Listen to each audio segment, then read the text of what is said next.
La acción humana, Tratado de Economía, por Ludwig von Mises. 217. Sexta parte. El mercado intervenido. Capítulo 29. La restricción de la producción. 3. La restricción como privilegio. Los cambios de circunstancias del mercado no afectan a todos al mismo tiempo y del mismo modo. Para unos el cambio puede representar una ventaja, mientras que para otros puede ser un perjuicio. Solo después de un cierto lapso temporal, cuando la producción queda ya reajustada a las nuevas circunstancias, se desvanecen estos efectos transitorios. Así pues, cualquier medida restrictiva, aun cuando perjudica a la mayoría, puede temporalmente beneficiar a algunos. Para estos, la restricción equivale a un privilegio. La reclaman precisamente porque les va a beneficiar.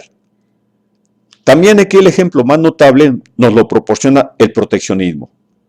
La tarifa arancelaria que impide o dificulta la importación perjudica a los consumidores. En cambio, el fabricante nacional se beneficia. Desde su punto de vista, la imposición de aranceles o el aumento de los vigentes son medidas estupendas. Con todas las medidas restrictivas ocurre lo mismo.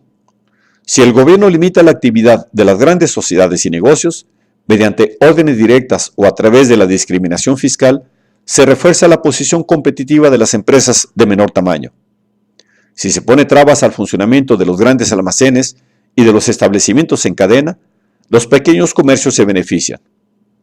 Pero conviene notar que las ventajas así concedidas son solo transitorias. Con el tiempo, el privilegio otorgado a una determinada clase de productores va perdiendo su primitiva virtualidad. El sector favorecido atrae a nuevas gentes y entonces la competencia desvanece las ganancias derivadas del privilegio. De este modo, la avidez de estos mimados de la ley para obtener privilegios es insaciable. Continúan exigiendo nuevos privilegios, puesto que los anteriores han perdido su fuerza. La supresión de una medida restrictiva a la que se adaptó ya la producción implica, por otra parte, un nuevo desarreglo del mercado que a corto plazo favorece a unos y perjudica a otros. Examinemos el caso refiriéndolo a la política arancelaria.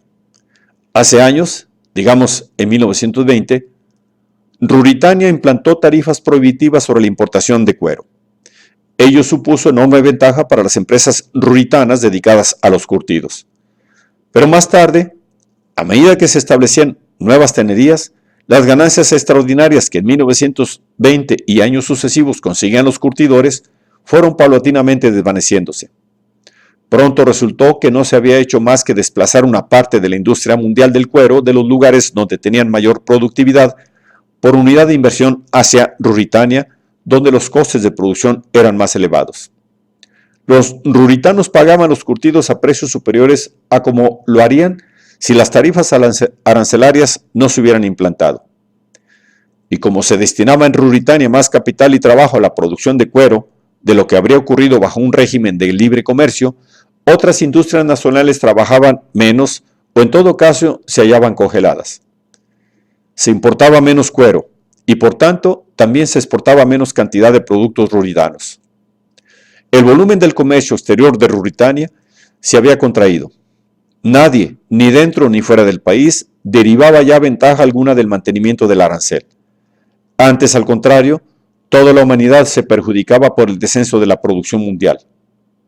Si la política adoptada por Ruritania con respecto a los curtidos fuera seguida por todos los países y en todas las ramas de la producción de manera tan rigurosa que quedara suprimido el tráfico internacional e implantada la autarquía en todas las naciones, la gente se vería obligada a renunciar a las enormes ventajas que les proporciona la división internacional del trabajo. Es evidente que la supresión del arancel ruritano sobre el cuero debería a la larga beneficiar a todos, ruritanos y extranjeros. Sin embargo, a corto plazo chocaría contra los intereses de los capitalistas que invirtieron en las tenerías ruritanas. Lesionaría también los intereses a corto plazo de los obreros especializados en el trabajo de curtir. Una parte habría de emigrar o cambiar de empleo. Estos perjudicados, desde luego, se opondrían enérgicamente a todo intento de suprimir o simplemente reducir las tarifas. Esto demuestra claramente por qué es políticamente muy difícil acabar con cualquier medida restrictiva una vez la producción se ha ajustado a ella. Aun cuando la tarifa perjudica a todos, su supresión daña momentáneamente a algunos. Estos, indudablemente, son minoría. En Ruritania, solo la pequeña fracción de la población dedicada a las tenerías podía salir perjudicada con la evolución del arancel. La inmensa mayoría era compradora de cuero y por tanto saldría beneficiada al rebajarse el precio. Más allá de los límites de Ruritania, solo quedarían lesionados los interesados en las industrias que hubieran de reducir sus negocios como consecuencia de la expansión de las tenerías nacionales. Pero los enemigos de la libertad de comercio establecen una última línea de resistencia y alegan: concedido que solo los ruritanos dedicados al curtido de pieles tienen interés inmediato en mantener el proteccionismo. Ahora bien, todo ruritano pertenece a una u otra rama de producción. Si se otorga protección a todas ellas, suprimir las tarifas arancelarias perjudica los intereses de toda la industria y, por tanto, a todo grupo capitalista laboral cuya suma es la nación entera. La supresión del arancel, a corto plazo, perjudicaría a la masa ciudadana en su conjunto, y el interés inmediato es lo que en definitiva cuenta. El argumento implica un triple error. No es cierto, primero, que todos los sectores industriales quedarían perjudicados con la supresión de las medidas proteccionistas. Al contrario, aquellas ramas cuyos costes de producción fueran comparativamente más bajos progresarían. Sus intereses, no solo a la larga, sino inmediatamente, se verían favorecidos. Las mercancías capaces de hacer frente a la competencia extranjera para nada precisan de tarifas arancelarias, puesto que en régimen de comercio libre su producción no solo se puede mantener, sino también intensificar. La protección otorgada a mercancías cuyos costes son en Ruritania más elevados que en el extranjero les perjudica, pues canaliza hacia otros sectores el capital y el trabajo del que en otro caso podrían disponer. En segundo lugar, el principio del corto plazo es totalmente falso. Cualquier cambio de coyuntura a corto plazo perjudica a quienes no acertaron a prevenirlo. Quien fuera consecuente defensor de esta idea debería abogar por una completa rigidez e inmovilidad, oponiéndose a todo cambio, incluso a cualquier perfeccionamiento técnico y aún terapéutico. Si la gente, al actuar, hubiera de preferir siempre evitar un daño inmediato antes que suprimir un mal remoto, se situaría al nivel de los seres irracionales. La característica de la acción humana, en cuanto se distingue de la conducta animal, consiste en renunciar deliberadamente a una comodidad presente por disfrutar de un beneficio más remoto estimado mayor. Por último, si lo que se discute es la supresión de un régimen de protección total, no debe olvidarse que en la supuesta Ruritania, los intereses a corto plazo de los ocupados en las tenerías se perjudicarían por la supresión de una de las tarifas, pero se beneficiarían con la reducción de los precios de todas las demás explotaciones liberadas. Es cierto que los salarios de los curtidores se reducirían durante algún tiempo en relación con los percibidos en otros sectores, y sería necesario el transcurso de determinado lapso temporal para que se restableciera la adecuada proporción entre los salarios de las distintas ramas de producción ruritana. Pero, coincidiendo con el recorte meramente transitorio de sus ingresos, los obreros afectados se beneficiarían de la reducción en los precios de muchos de los artículos por ellos adquiridos. Y esta mejora no será meramente pasajera, sino beneficio consolidado gracias al libre comercio que ubica las industrias donde los costes resultan menores, lo que supone incrementar la productividad del trabajo y la disponibilidad general de bienes. Tal es la sólida ventaja que el libre comercio acaba proporcionando a todos los miembros de la sociedad de mercado. La resistencia a abolir la protección arancelaria resultaría tal vez comprensible desde el punto de vista de los curtidores, si las medidas en cuestión solo ampararan el cuero. Quienes vieran que de momento iban a ser perjudicados con la abolición del privilegio, posiblemente se opondrían a un régimen libre, pese a que el proteccionismo no le reporta ya ninguna ventaja especial. Pero precisamente entonces es cuando la resistencia de los curtidores resultaría vana. La mayoría del país los avasallaría.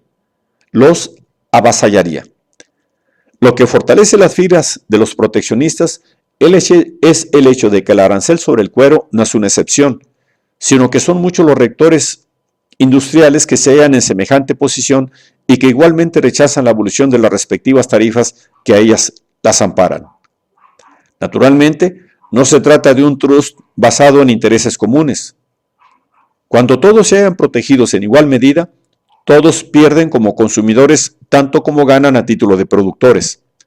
Quedan todos, además, perjudicados por la disminución de productividad que supone el traslado de las industrias de lugares más apropiados a otros menos favorables. La abolición del régimen arancelario reportaría beneficios generales, independientemente de que la supresión de determinadas tarifas pudiera irrogar perjuicio a determinados intereses.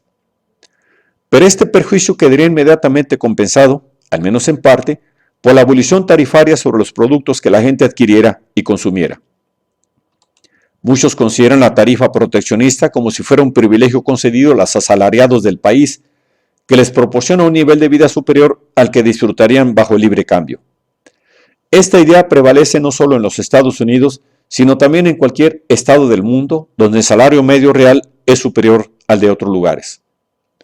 Es cierto que bajo un régimen de perfecta movilidad del capital y del trabajo, aparecería por doquier una tendencia a la igualación de las remuneraciones laborales de una misma clase e igual calidad. Ahora bien, aun cuando hubiera libertad de comercio para las mercancías, esta tendencia no se produciría en nuestro mundo real erizado de obstáculos para el desplazamiento de mano de obra y de instituciones que dificultan la inversión de capital extranjero.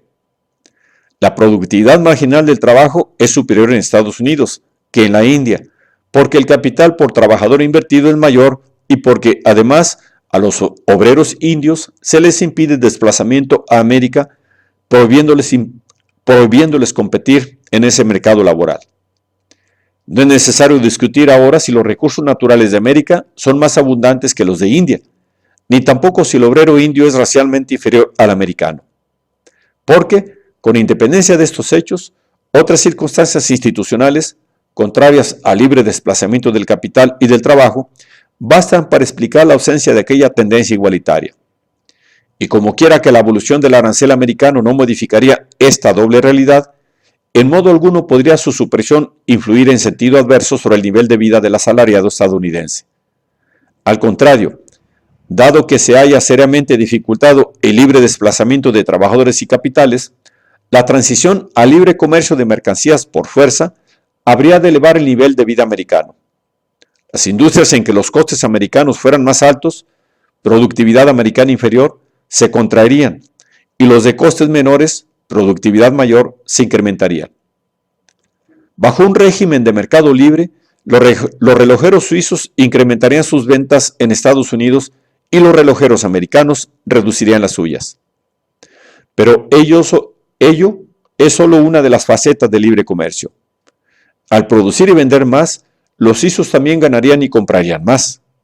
No tiene importancia el hecho de que adquirieran a otras industrias americanas mayor cantidad de mercancías, que incrementen el consumo nacional o que intensifiquen sus compras en otros países, en Francia, por ejemplo. Los dólares adicionales acabarían volviendo a los Estados Unidos, incrementando las ventas de determinadas industrias americanas. Salvo que los suizos regalaran sus productos, no tendrían más remedio que emplear sus dólares en Estados Unidos. La falsa y tan difundida opinión contraria se basa en la ilusoria idea de que América puede ampliar la compra de mercancías extranjeras a base de reducir la disponibilidad de líquidas de sus ciudadanos. Se trata de la conocida falacia según la cual la gente adquiere cosas sin tener en cuenta el estado de su propia tesorería y también según la cual el efectivo en caja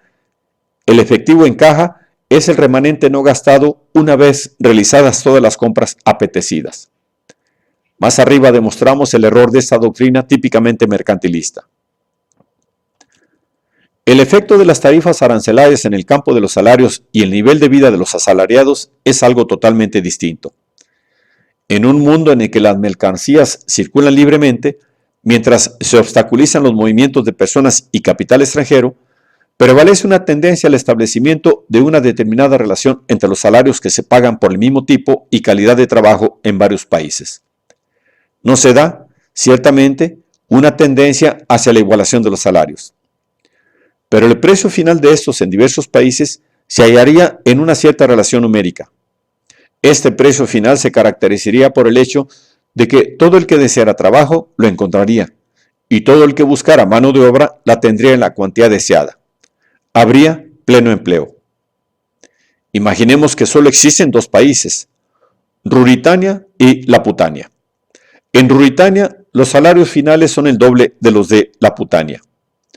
El gobierno ruritano, en tal situación, decreta una de esas denominadas conquistas sociales e impone al empresariado determinado desembolso proporcional al número de obreros contratados.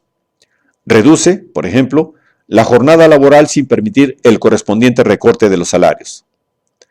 La medida ocasiona una contracción de la producción y un alza en el coste unitario de cada mercancía. La gente disfruta de más descanso, pero desciende su nivel de vida. ¿Qué otra cosa cabe esperar de una reducción general de los bienes disponibles? En Ruritania, el resultado es un fenómeno interno. Aún sin comercio exterior alguno, todo hubiera ocurrido igual. La circunstancia, sin embargo, de que Ruritania no sea un país autárquico y compre y venda a Laputania, no entraña modificaciones en el mencionado fenómeno interno, pero de rechazo afecta a Laputania. Como quiera que los ruritanos producen y consumen menos que antes, habrán de restringir sus adquisiciones laputanias. En este segundo país, desde luego, no se registra un descenso general de la producción.